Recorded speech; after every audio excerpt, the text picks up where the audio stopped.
vamos continuar com gráficos, tá, gente? Agora, a gente acabou de ver o gráfico de setores.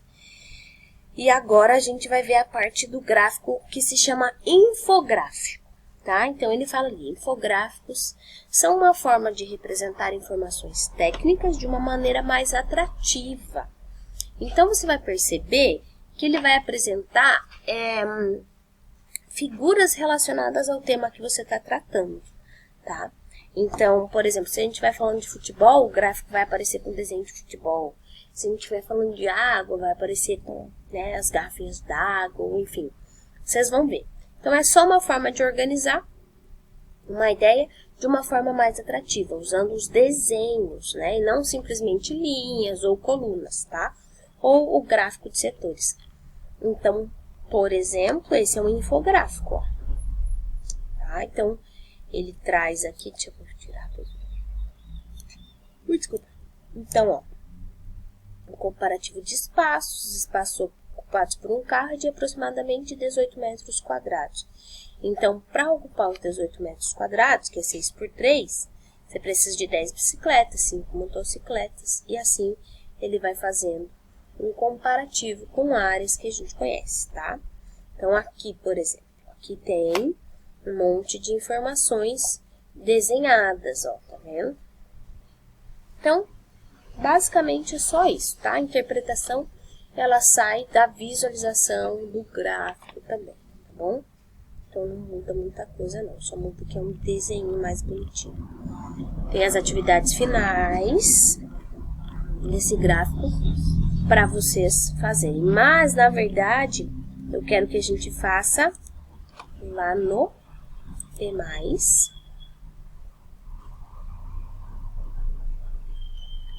Vamos ver qual ciclo ativo que eu deixei habilitado para vocês. Sobre polígonos, eu quero... Não. Então, ó, vou habilitar o de gráfico para vocês fazerem, tá? Tudo bem?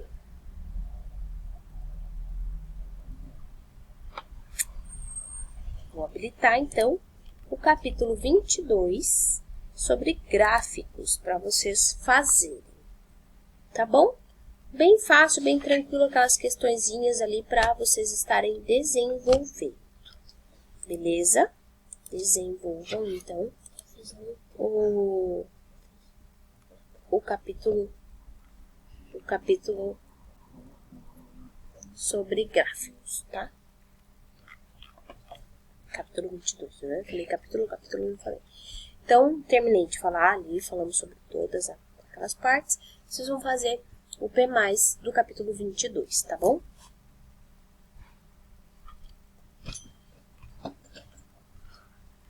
Aí a gente vai para o próximo capítulo, que fala sobre Teorema de Pitágoras, ok? Teorema de Pitágoras é muito útil, tá, gente? Para construções principalmente. Então, quando você pensar em uma rampa de acesso, em um telhado, você está pensando sobre Teorema de Pitágoras, tá? Então, o Teorema de Pitágoras, ele é utilizado num triângulo retângulo. O que é um triângulo retângulo? É um triângulo que tem um ângulo reto, tá? Um ângulo reto e dois agudos. O que é um ângulo reto? É um ângulo de 90 graus. Legal?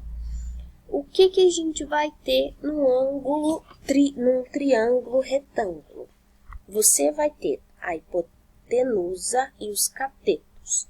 A hipotenusa, ela é sempre o maior lado, ou o lado que está oposto ao ângulo reto, tá? Ou que está à frente, eu costumo dizer. Então, a hipotenusa, ela é sempre o lado que está oposto ao ângulo reto, ok? Então, essa é a hipotenusa, ou o maior lado. Os que estão colados no ângulo reto são os catetos, tá? E aí, o Teorema de Pitágoras é uma equaçãozinha que você decora a fórmula dela, Tá? O cara parou lá, começou a estudar, e ele percebeu que algo acontecia. O que acontece quando você tem um triângulo retângulo?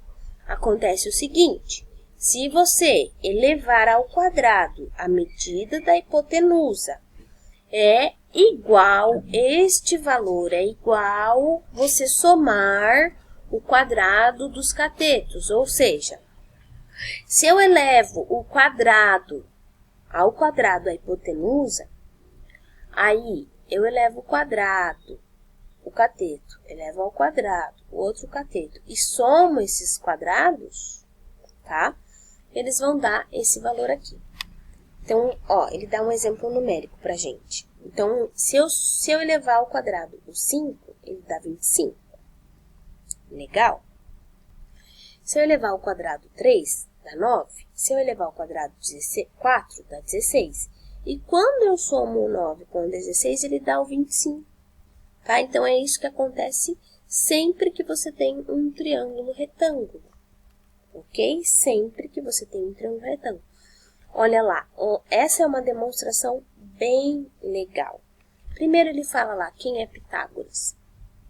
Pitágoras nasceu na ilha de Samos, na Grécia, por volta de 570 a.C. Além de matemático, ele era filósofo, certo? E estudava não só filosofia, hein, gente? Tá? Eles estudavam várias coisas naquela época, ok? E aí ele montou uma escola para ele.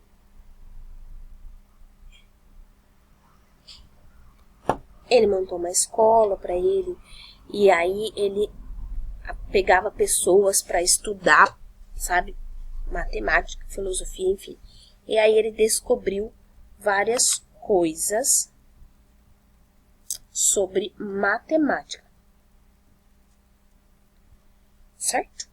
Então, veja lá que ele demonstrou aqui uma ideia de como que a gente pode provar essa teoria dele.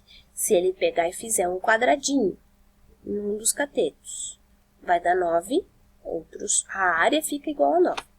Se ele pegar um quadradinho, a área fica igual a 16. Quando a gente soma, vai dar os 25. A gente coloca dispor esses quadradinhos aí. Consegue dispor os quadradinhos. Gente, tem valor que não vai dar. Daí não é triângulo retângulo, tá? Não é triângulo retângulo. Daí não é triângulo pitagórico. Tem as ternas pitagóricas, tá? Aqui tem um pouco da história, enfim. E é isso que ele quer que a gente veja no exercício 1. Ele quer ver se a gente consegue. Então, como que a gente vai fazer o exercício 1? A gente vai fazer assim, ó. Você vai vir aqui. Quem é o maior lado? 15, 17 ou 8? 15, 17 ou 8? Tá? A gente vai verificar isso aqui. Ok? Então, nós vamos ter que fazer lá. 17 vezes 17, quanto que dá? 10. 17 vezes 17, quanto dá? 10 vezes 10 dá 100. 100. 20, 140, 240, 289. Tá? Então, nós vamos fazer lá. 289. Vamos ver se vai ser igual. 15 vezes 15, 225. 8 vezes 8, 64. 289 é igual a 225 mais 64. 4 mais 5, 9. 5 mais 2 mais 6, 8. E o 2. Deu certo. Então, esse deu certo.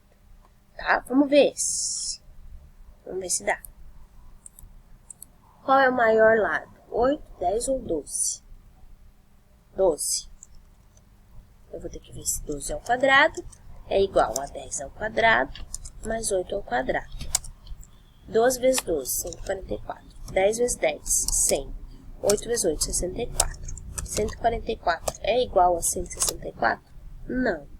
Não é igual. Então, isso aqui não é um triângulo retângulo, tá? Então, não é... Qual é a pergunta? Verifique quais delas têm as medidas de um triângulo retângulo. Não possui as medidas de um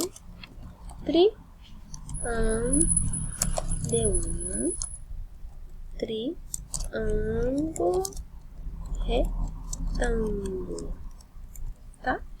Ok? Façam as outras duas que vai dar, que vocês já têm base aqui para fazer, tá? O teorema de Pitágoras é válido também para números não inteiros, né? Então, para número com vírgula também vai funcionar, tá? Mas a gente não vai fazer esse caso agora. O que eu quero que a gente faça é saber que existe essa questão aqui.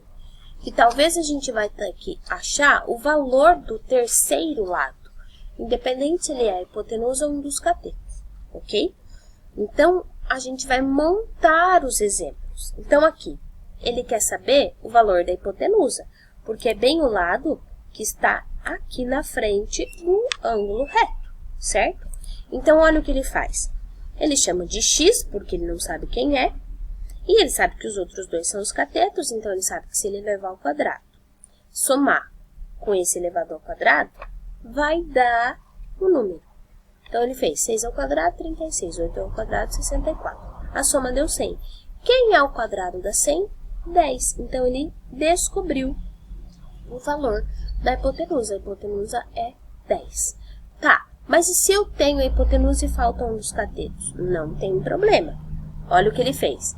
Hipotenusa ao quadrado, igual o lado que ele desconhece ao quadrado, igual o outro ao quadrado.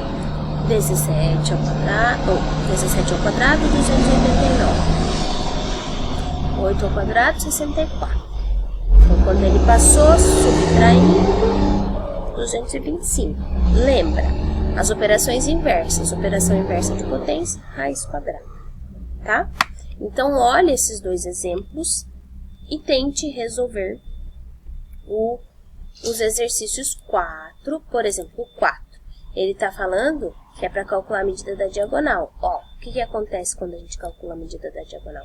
Forma um triângulo, tá? Um triângulo retângulo que a hipotenusa é aquela ali, tá? Então, aqui, ó, vai ter um x. Aqui vai ter um x, que você vai ter que calcular, certo?